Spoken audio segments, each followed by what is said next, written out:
Top of the morning, Dan and Amy. Is it me or... Who, me? Is it me or has no one picked up this case out of Las Cruces, New Mexico? We have listeners in Las Cruces, by the way. Okay. Well, I'm just saying they call me all the time. Good to let me know hear. what's going on, but- I'm like and that. they love you, Dan. As much as the footprint, as much as we can expand the footprint as possible, I'm all for that. But this on Friday, an officer there, the Las Cruces Police Department, Christopher Smelser, was charged with involuntary manslaughter in a death that occurred on February 29th, the death of Antonio Valenzuela, in which a chokehold was used that was the proximate cause, the coroner ruled, of Antonio Valenzuela's death, even though he had some controlled substances in his system. So the officer charged with involuntary manslaughter. The body cam video just emerged this weekend and was this past weekend, and was reported by NBC News, and it's some rather stunning audio. Really, the audio is even more important than the video because the video is a little jumbled because there was a police chase. So it's a traffic stop. Mr. Valenzuela comes up hot on a warrant for parole violation. Okay. And then he runs. He runs away from Officer Smelser, and Officer Smelser gives chase, tries to tase him. That doesn't work. Then gets him grappling on the ground, gets him in a chokehold, and inadvertently kills him. But at no time did Mr. Valenzuela make anything resembling a threatening move to Smelser. He just took off. He didn't have a weapon. But so I'll play this audio. But it's Thursday. I discussed this on my syndicated show last evening, and I felt like I was late to the dance. But I haven't seen any coverage of this week. Have you? I haven't heard a peep. I mean, Mr. Valenzuela is obviously a Latino gentleman. Smeltzer's a white cop. Here's the audio. What's your name, man? In the back of the blue pickup truck, Antonio Valenzuela. He had a warrant for probation and parole violation. Then he ran. Police video shows officers using tasers at least twice to try and stop him, but it didn't work. Give us your hands. Give us your hands. The struggle on the ground lasts for more than 4 minutes. I'm gonna choke you out, bro. You can hear Valenzuela gasping for air. He later died on scene. Man, we did a little fight. That was gonna be a quick fight, bro. That was a good little fight. Left, right, real quick. That's not my guy, dude. No, I know. We rolled it off the balloon idea. Good where your seatbelt. We kept reaching. Hey, this guy went out. They're doing CPR on him right now. Holy crap. So I don't know what happened, but why do you have I had him check because he's like he wasn't coming out. You could hear him kind of snoring. So I said, hey, can you check him again? 97. Check his pulse. Because I can't find it, and he's like. The 2 bottle off the back record. No, I mean I agree, but still, I don't want anything like that to happen. You didn't want anything like that to happen, but it happened. Las Cruces Police Department has moved to terminate Smelser now that he's been charged. Also, they have banned chokeholds. And the whole chokeholds thing is sort of an important discussion, too, and it's more complicated than I think some may appreciate. There's a really good piece in policemag.com by Michael Schlosser, who's the director of the University of Illinois Police Training Institute. And he goes through the various, there's a dozen plus different chokeholds that can be used.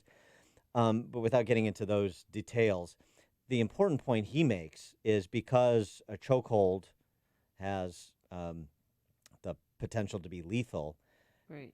What you have to understand is that chokeholds should have to face a lethal force threshold just like firing a sidearm. So in other words, you have to have a reasonable fear for your life in order to apply a chokehold, just as you would in order to fire on a suspect. And again, in this situation, I think it's pretty clear there wasn't a reasonable fear for his life. But now, to be fair, the voice you heard in part was a reporter for NBC News, so NBC News did report on it. But I mean, what I'm saying NBC by it's not local. being covered is it just it's not really part of this conversation we're having about policing and about race relations and about Police alleged reforms. allegations of disparate treatment of minorities by police officers, and it's just odd to me. Why? Maybe Noah Rothman can help us make sense of it.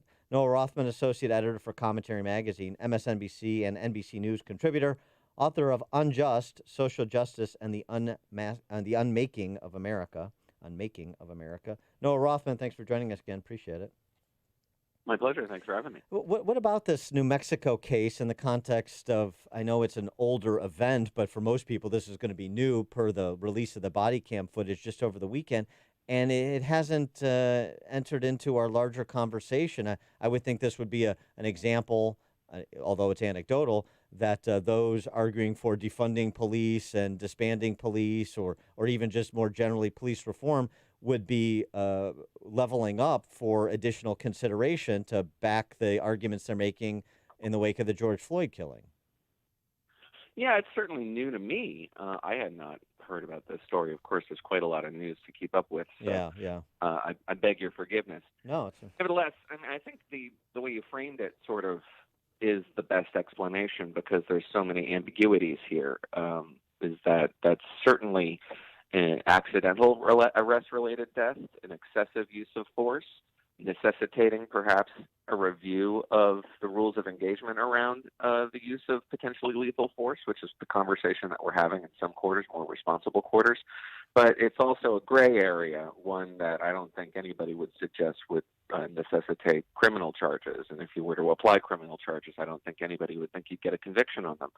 So it has an ambiguous nature to it that makes it less there's less moral distinction here, which muddies the argument. And the argument that we're now having in the streets is about a whole lot of things that have very little to do with policing. I think that's the story around the murder in the street of a Georgian man, a black gentleman, by two Georgia individuals that were not charged until this video came out, and you saw how the local police and local prosecutors were reticent to even bring those charges until they had some public pressure on them. I think that was a latent force for this movement. I think lockdown had a ton to do with why we're seeing a lot of people in the streets creating conditions that resemble either Coachella or the Paris Commune. And a lot of that has very little to do with policing. I think there's a variety of factors that are involved in this giant exhale in the streets. Very little of it having to do with the kind of incremental reforms that would actually affect change that I think everybody thinks would be positive. Incrementalism is the enemy of revolutionary thought, and there's a very revolutionary sentiment in the streets right now that doesn't want to entertain anything other than revolutionary radical measures. Well, people are bored. They don't have school to go to. There's no sports. There's no jobs. And that's why people, I think, are getting involved more because they have time to get involved. But when did social justice matters more than social distancing? Yeah, well, that was the headline of a Politico piece a couple of days ago that it identified a phenomenon that has actually since kind of disappeared. But for about a week and a half, the voices who were the most energetic, enthusiastic enforcers of the social stigma that created the conditions for lockdown, the social stigmatization of anybody who ever left their house for any purpose that wasn't an immediate necessity. And they were saying, you're going to be responsible for the deaths of thousands of people when this eventually resulted in another uptick in coronavirus. All those people flipped on a dime. Public policy experts, epidemiologists, public health experts, politicians, elected officials, all of them found the virtue and necessity, in fact, of going out in the streets and protesting because racism is in its own way a public health crisis, which was the logic they used. And their concern for the coronavirus and the epidemic around it, which continues and is not abating in a lot of states, just simply disappeared. In fact, they subordinated it, and it explicitly subordinated it. Said, listen, this is a bigger crisis right now, and we'll just have to do coronavirus later. Now all of a sudden coronavirus is back. We rediscovered our concern when all of a sudden everybody who wasn't protesting in the streets found out about this new double standard and that they could utilize it too. And now, we have to really be vigilant again about this coronavirus thing, as though the last week and a half never happened. It's pretty maddening, and I would expect a substantial political backlash around the double standards that developed around enforcing lockdown policies as a social matter, as well as a legal matter. The force of law still applies to you. If you try to open your business, you're going to get a summons, a fine, and a municipal court appearance.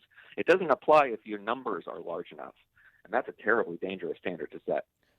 What about the backlash, if there's going to be one, against sort of the cultural revolution, and I mean that in the Maoist sense, the purge that is going on in many sectors?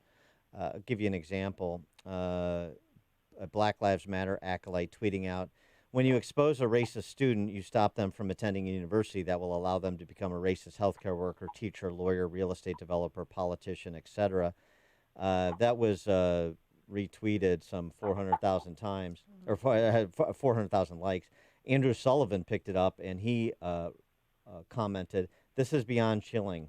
It's the logic of purges and cultural revolution and mob justice, quote unquote justice. Liberal democracy is extinct." Well, yeah, he's absolutely right for most of that. I hesitate to go as far as to say that liberal democracy is extinct. I think that's a little excessive. Nevertheless, Andrew himself has been prevented from writing his column for New York Magazine this week, in part because I think everybody knows what he's going to say, and it isn't going to be very supportive of this movement in the streets. Look, I'm kind of libertarian when it comes to domestic law enforcement. I think we have too many laws. We enforce them in disparate ways, which breed hypocrisy. And we could really reform some police practices, the rules of engagement around lethal use of force. And there's a lot of consensus around that. But what we're seeing now is a moral panic. There's absolutely no way to describe the attacks on police shows, the mass cancellation of police programs, the notion that even good police depictions of policing who are actually effective at their jobs need to be eliminated. There's a universe of difference between the position that says we need reform and a position that seems to be adopted now by the activists, which is that all police practices should be viewed as suspect and nefarious. And then also this new position, which is coming to the fore, which is that police themselves and public servants need to be demonized. That is insane. And it does sow the seeds for a backlash. Police are popular. Polls suggest that local police are really popular. Everybody who wants to defund police only wants to defund the other guy's police, not yours. Right. They're the good guys. That's really the conditions at which people are going to figure out that there's a disparity here between what you're seeing in the press and what you're seeing in the streets and the many millions of people who actually go into the polls in isolation and vote. I don't think that's going to benefit the president. He's viewed as an agent of chaos. But I can't imagine that Republicans can't make hay of this. Well, I mean, you wrote a book called Unjust, Social Justice and the Unmaking of America, and that was obviously before all of what has transpired over the last couple of weeks or even couple of months. And, I mean, don't you see what you were describing in part as the hastening of the unmaking of America? Yeah, I really regret that the book has become so relevant again. The conditions are so awful. But yeah, the stuff that I wrote about in my book, the bloodlust of the very bored and very comfortable, the piddling controversies that social justice activists fixate on in order to generate some traction, some demonstration of their efficacy, and focus almost exclusively on the people who already agree with them in order to get that efficacy displayed in the streets. And, of course, the violence that we've seen and the logic that leads to that kind of violence.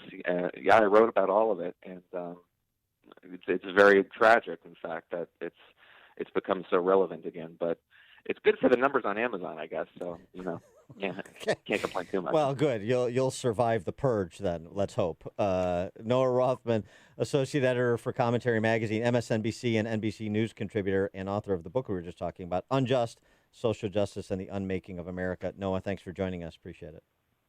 Thank you. And he joined us on our turnkey.pro answer line. Hear about the big stories of the day, then talk about them right here on Chicago's Morning Answer on AM 560. The Answer. Douglas Automotive has been the shop your neighbors trust.